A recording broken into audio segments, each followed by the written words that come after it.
we have developed a Bank of Karonga credit card, which on the rear of it has a barcode. So from the student perspective, they choose in class what they're going to buy from kiosk, come up to the kiosk, having taken a basket, go into the store, match the visual with the article they want to buy. It can be a food item. We've got about 14 items, I believe now, and quite a few drink items. And they go to pay and then not only use the barcodes on the items, so we have made sure that the people who are serving, one of the classes who serves them, can use the barcodes, but also the credit card will additionally give that diddly-dee sound that concludes the shopping experience. And so the teacher assists the shop assistant to issue a docket, and that concludes. Hi everyone, welcome to the Sue Larkey podcast. As I always say, you have to embrace difference to make a difference. Let's dive into today's podcast. Well, welcome everybody. I am so excited to have Ruth on our podcast today. I was recently at their school. I've been a few times to do some professional development, and I was so excited about all the innovations they've got happening in the school that I thought Ruth might come on and share some of the fabulous things that are happening in their school. So welcome, Ruth. Thank you. It's a pleasure to be here. So tell us a little bit about your school. So Karonga was established, 60 years ago. We have our anniversary this year. Prior to the Carmel report, when our students were recognised, a group of parents got together in this vicinity and set up a school that they paid for.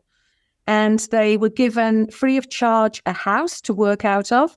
And that Federation House, which was due to be demolished, so the council let them have it for free, was approached by the department in the mid-70s, just as provision for our kids came through.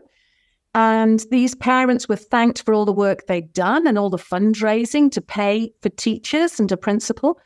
And they also said as a nod to those parents that they would name the school after that Federation House. And it has a copper plaque on the front of it. We have a photograph of this copper plaque on the front of the house, and it says Karonga. And we even have that, we have the photograph framed and that copper plaque in the entrance to our school as a nod to those parents.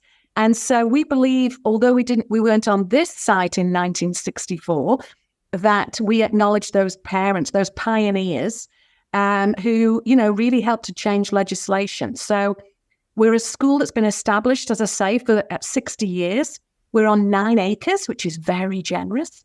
We have 12 classes, age from kindergarten up to year 12, and currently sit at about 78 students, with 6 to 7 students in a class. Yeah, and tell us a little bit about your students. Our students are fabulous. They are what we're here for and drive a lot of the enthusiasm around the place. Sometimes I will caveat that with a little bit of frustration and everything else that goes in a thriving and exciting space that we're at. But we work with some great families and students. The students themselves present with a moderate or severe intellectual disability. And they are grouped together in classes which meet both their chronological age, their programming needs, and also for their own well-being. And so we take so many factors into account at the end of every school year about good groupings for the following year. And we very carefully group students together. And on the whole, we get things right. And we just have to make adjustments in the new year if we don't. But we do it with the best of interests and in consultation with the staff who work with them. Yeah, and your staff are just so beautiful. And the fact you group your students in that way, I think you also group your staff really well from what I've seen of their teams and their love. Yeah, and their love of the students. And also, I mean, there'd be people listening that your staff retention, like every time I go back to the school, there's similar faces. Like you've got an amazing community. I always come away so invigorated because you're so focused on the positive and on building independence and taking initiatives and always looking for what more you can offer your students. And that's why I really wanted to get you on to share some of the amazing initiatives that I haven't seen in other schools. So let's start with the traffic lights. I drive into the school, Ruth, and you've got a pedestrian crossing set up. So tell us about this. We do. We had replicated a sort of, the Beatles road crossing from Abbey Road at the front of our admin building leading to our electric gate, just with the GA painting it on the road and replicating the idea of this is a crossing with an expectation that students wait, they are looking each way before crossing. And then on an annual basis, we consult with staff. This is something that was established when I came to the school. So this is something I've perpetuated. I see great value in it, where we talk with staff not only about the validity of some of our students continuing, because if we feel they have capacity to move on to a support unit or something, then we are responsive to that. But we take the opportunity with the staff to capture, what are we doing well? What could we do better? What is something that maybe we just need to stop doing? And we try and suspend all judgment, and people can talk in a safe space. And we value the response to that. And it's everything from professional learning to attendance at the SEPLA conference. And it's meant that I think that people feel that although I'd hope that they can talk in a staff meeting, which we have regularly, that in those more private meetings, they feel that just with a couple of us there recording, that they can talk safely. And so the idea of the traffic lights came out of one of those conversations where I was trying to probe as to why staff weren't using our minibuses more regularly, going into the community, being able to access the local shopping centres and malls.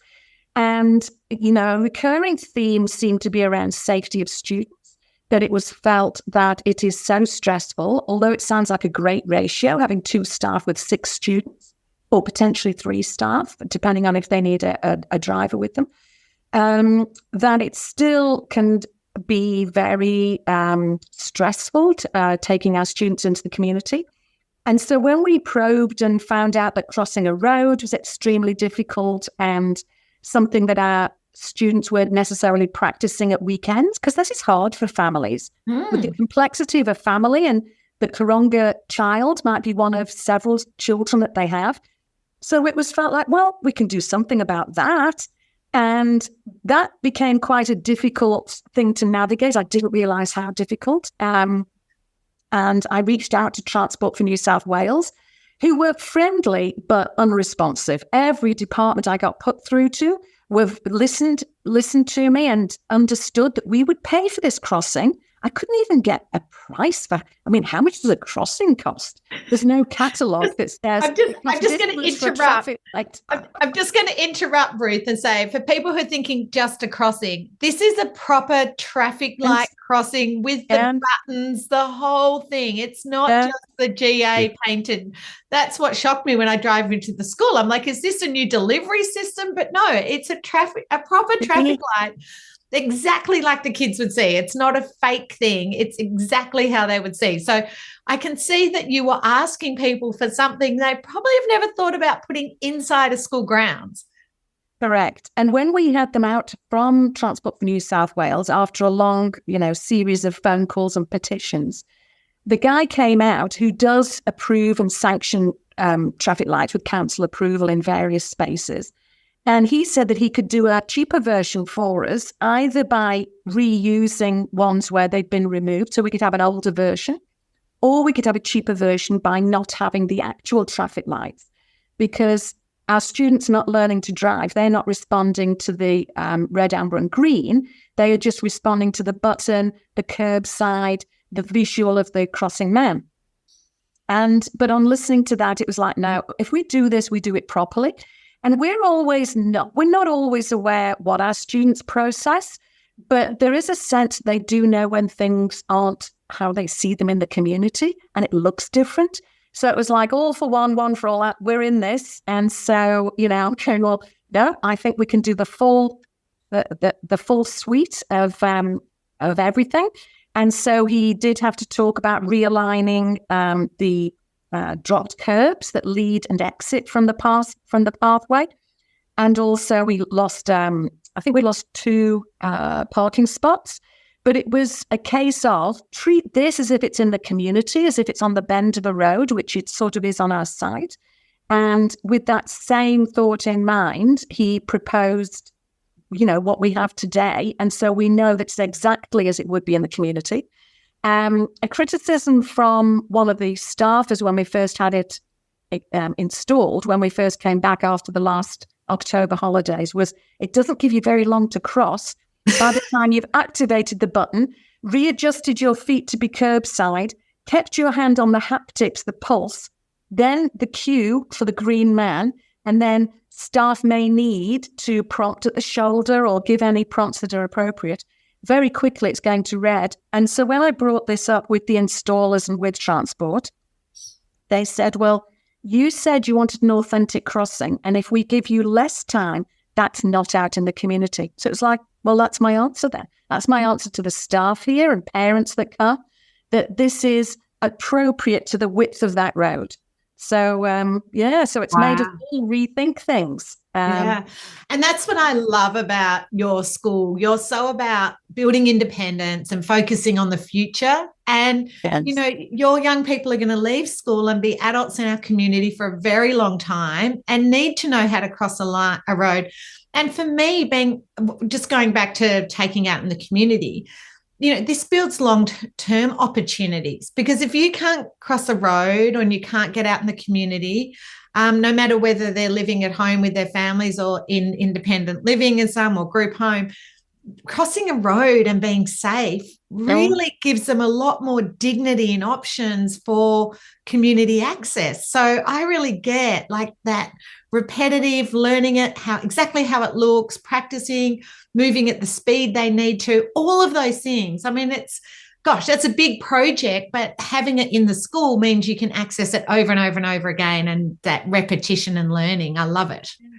And we've tried to make it just part, rather than come up for a distinct lesson in road crossing. There can be some validity in that, but it feels like it should be part of, the students' lives, and they should get lots of opportunities. So we even installed a bin on the other side of the road from the admin building to give purpose. Like, why are we asking the students to cross the road? Are they going to look at us thinking, well, what's the purpose in this? Because then just turn around and press the button again. So it's the only external bin we have in the school, and we just said, go and put this in the bin. And so you have to cross the road in order to complete the task, and then time to go back. I love the way you think, Ruth. You always inspire me. That just makes so much sense. Why are we just going to cross the road for no reason? None of my students be interested in that. I love that. Now, I'm going to move on because you've got so many cool things. Tell me about the mini Woolworths. I love, love, love this. And I'll make sure I put some pictures up. But tell us about the mini Woolworths. We had heard about this from quite a few SSPs.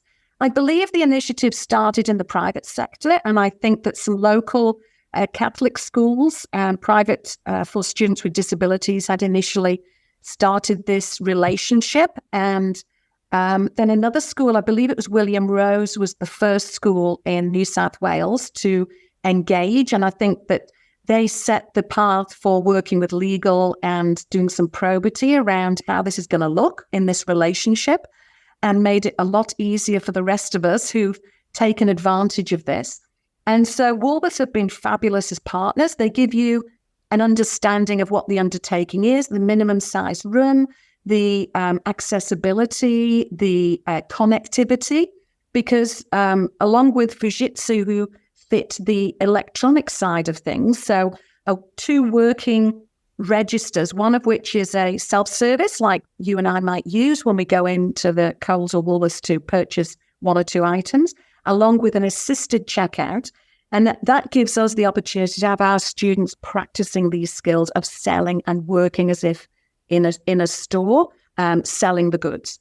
And so we found an ideal space, and we have, Woolworths came in. They were amazing. I think the only thing that we purchased in the end was a store suitable fridge. So that also is approved by Woolworths.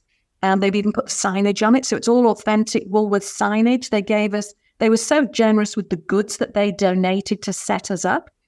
And we've provided seating and things outside so that classes who are waiting can wait, quietly while classes are using it. And we've moved over to using it weekly for a kiosk system where parents are depositing $20 into the School Bites account for their child. And then students can go in. We have developed a Bank of Karonga credit card, which on the rear of it has a barcode. So from the student perspective, they choose in class what they're going to buy from kiosk, come up to the kiosk, having taken a basket, go into the store, match the visual with the article they want to buy.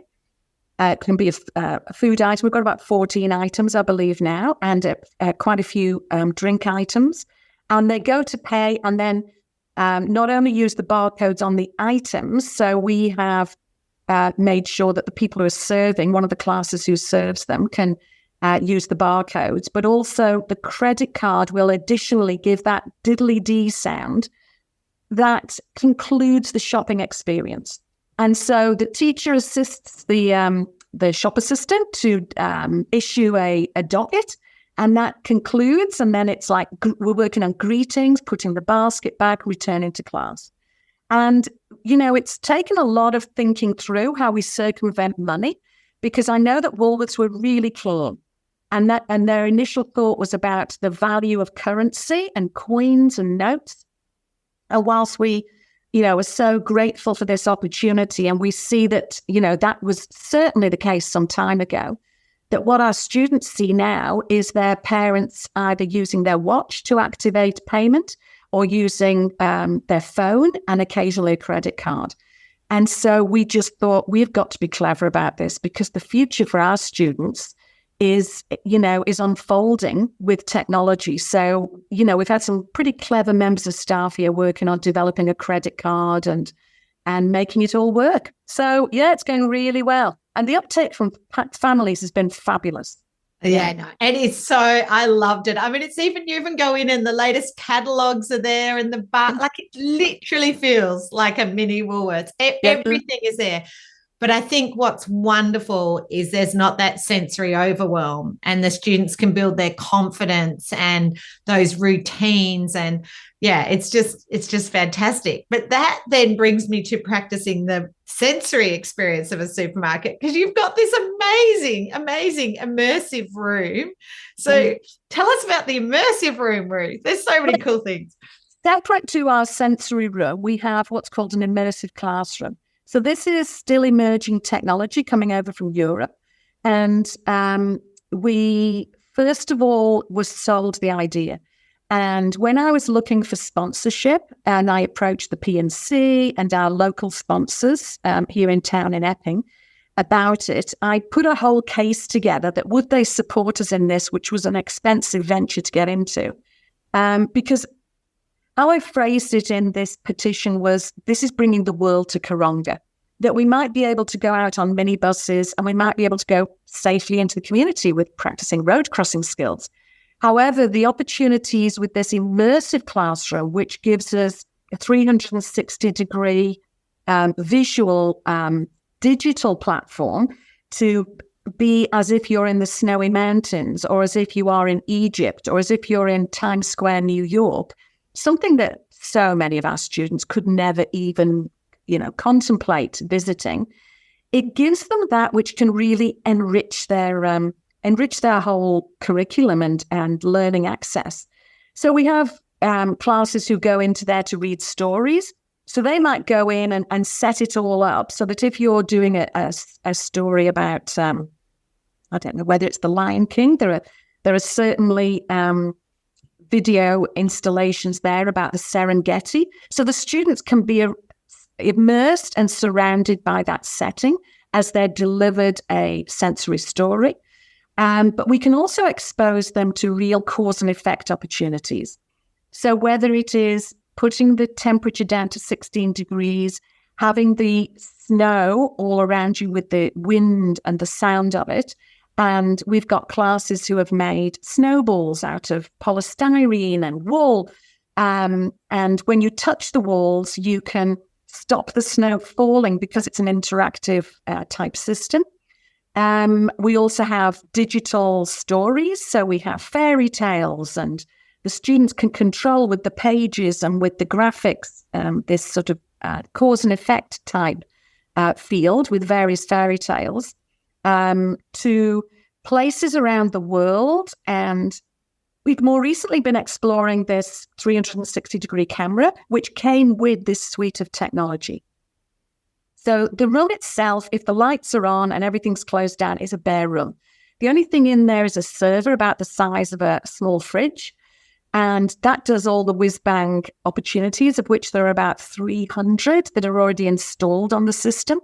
But this special camera gives us opportunity to record in settings that are local to us. So we had permission from our local Woolworths for the deputy to go in at some unearthly hour, like 5 a.m. And so before the store opened, he got the permissions to go up there to walk through the store and be able to record the visuals that our students absorb as they go into Carlingford Court Woolworths. And we talk to the students. They might only go shopping there once a week, but on other days they can go in there and it's still orientating to where's the milk and getting the students to point and to identify which route to take. And this has just added further value to transport, to shopping experiences, to an exposure to things beyond our students' understanding. And we're still learning every day, and we're just blown away with this use of technology. So there are projectors on all the walls and also on the floor. And so when you go through the snow scene, you leave footprints behind. And so much of it is interactive and cause and effect that the students are getting that immediate feedback. And because it's a multi-point touch system, it means that you can take a whole class in there and do some real great learning in a fun way. So as the balloons descend and you're asking the kids to find, where's number 4? And multiple children can all go and pop the balloons when they found out only number 4 will pop. And the feedback from staff has been really positive, and it just feels like we're really adding a really encouraging and motivating learning opportunity for the students.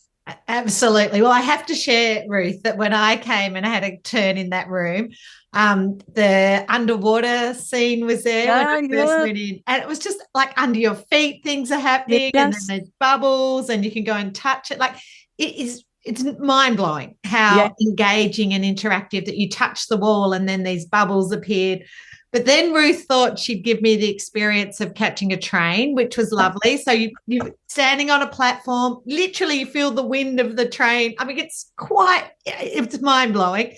But then Ruth thought she'd do the roller coaster. Now, I don't like roller coasters in real life. And I can tell you, it felt like I was truly on a roller coaster. I ended up saying to Ruth, I'm out of here. Like, my whole body believed I was on that roller coaster. So... Yeah, it's one that we downloaded from the web. So we're still investigating what else is out there, because this is getting really great traction internationally. And some really kind people are now sharing their resources, as we will. Yes. And it just feels like this year we plan to record our Founders Day, which is an amazing day for our students, where we have a petting zoo in, and we have musicians from the local private school, and we have activities going, and we have the bikes are all taken up to the multi-sport court, and we have things in different spaces and things going on which are out of the usual. And we thought, well, for those students who have anxiety, even around something that they may have experienced before, but it was so long ago as to how are they processing, that was a year ago. And do you remember, you were safe and it was fine and we had good fun. But we thought, well, even if we can record that by getting one of the staff to walk through with the camera as it's live and happening and all the sounds and experiences, then this could really prepare our students for it on an annual basis, because there's that sense of, okay, I remember this, or there's the recall and it's called Founders Day and it's safe and they're all nice activities. So, yeah, we're just trying to get clever now with how we use it. Yeah. And I was impressed when I was there, you're saying you had a student who didn't feel like she was comfortable going into that room, but not walking back to the playground. And you'd videoed that experience, nearly like a social script, but giving her the surround experience, not that 2D experience, the actual whole experience of walking through the playground. And I can see the potential for that the child gets to practice that in a safe way. And what in the immersive classroom, they have far more control, don't they, than in the environment. So I can really see, like with your Founders Day, that the children will have more control over that experience. So I love that. I can't wait to see where it goes, but I can just blew my mind. And I can think of students that I've had in the past who just would have loved that opportunity to practice and prepare, like for your Founders Day, or prepare for going to Woolworths locally, whatever, just getting to have those experiences. But it feels so real. I cannot explain to people how real it feels to you. It's absolutely amazing. Yeah. It's quite amazing. So look, I love all the things you're doing. And you also have a school dog too, don't you? We do. So she's moved schools with me as I've moved schools, and she's 12 now. So she came to us from Guide Dogs Australia, and she has this great temperament. She never barks. She won't jump up, and never has. She barked in 2017 when there was a blue-tongued lizard here. But we all went running thinking, holy moly, why is she barking? So it proves that she can, but she's chosen or been trained not to. So, she just adds, and she's just around us. She has a bed in my office, a bed in the front office, and classes can come and take her. They've been doing counting. So they count how many strokes they do when they groom her. But we also have a portable groomer that comes in every 2 weeks to keep her clean and in good contact with the students, and they can come and help and wash and pat her dry with towels. So, yeah, it's difficult and different to say how she impacts our school and students. And some of the families have said, oh, my child's scared of dogs, or they maybe are scared of dogs. And we've just said, that's fine. There's no compulsory touching her or stroking her. And yet, well, firstly, she wins them around generally. And secondly, we live in Australia. We're a multicultural school, but we live in Australia, and dogs are a big part of our culture.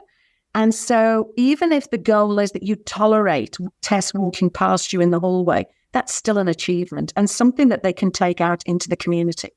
Absolutely. Absolutely. And look, dogs are being in more and more places. I was at Bunnings on the weekend, and the number of dogs that were in the supermarket, I think so many people have dogs now, and now more shops are becoming more friendly to having dogs, which is great. But I get, if you've got a child with autism who's visiting Bunnings, it would be great if they can just be in the same space without having a meltdown and worry about the dog barking or hurting them. So I love that, Ruth. Well, congratulations on all you're doing. And I know you're so busy and got so much on, but to come on and share and inspire what's possible. And I just love hearing all the things that you're doing for your students to create, their future and their independence, but bringing so many new ideas into education. I think that's really exciting. Yes. We've been really pleased with the response to things like the gym. We've introduced a gym here at Karonga because the potential for that to be a great community connection as they leave us at year 12 is a real both possibility. And if we can set them up, they would patently have to learn how the equipment works at the gym that they're enrolled at. But they've got some understanding of an expectation of what to do, even wiping down the machine afterwards or being safe on the walkers, the electronic machines. And we've there set up these little cards, and it means that students can put them through a sort of zapper that gives a feedback, and then they've arrived at the Karonga gym for the session. And they can put them in, they bring a towel, and they can go on the rowing machine, and they can go on the cycle machines and the walkers and bounce on balls and things. And we're just about to order a punch bag So we thought for those students with low tone, they can work on building up some strength there. And, we see that we're constantly looking at what do the children of the staff here access when they are at weekends and at home? And so we talked about going to the gym, going to the library. And so we've transformed our library into being a lot more as in the community. So with soft furnishing. So we've got rid of all the teaching tables because that isn't as apparent in a general library. So you've got soft seating and got a range of books that are appropriate to our students, and thousands of them. But that convention of entering, choosing a book, sitting quietly, looking at the book, putting it back, feels that that's another way they can be a member of the community. And in the last holidays in January, the last big holidays, we had a big path put around our oval. And this also came out of a suggestion from staff members who said that, first of all, dog walking might be a potential as work experience for our students. That's realistic for many. And so they take Tess up there and walk with her on a lead, and also delivering leaflets. So the idea that we can take students, so we have the Woolworths little pamphlets, the weekly offers sent to us because we're a little woolies. And we deliver some of those into the local community, into their post boxes. So we feel like delivering a leaflet, practicing it on the oval as you go. We've got pieces of Sydney sandstone at different points, which can also be pause points if it's a long way for the students to walk. But they deliver pamphlets to these different points because they need to practice that commitment and that ritual of delivering leaflets to certain spaces. So trying to brainstorm how else can we make this site work for us and work for the students is an ongoing conversation with families and, importantly, staff, because they're really motivated and quite excited at times. Like, I could do this. Can we make this happen, Ruth? And, that's really cool.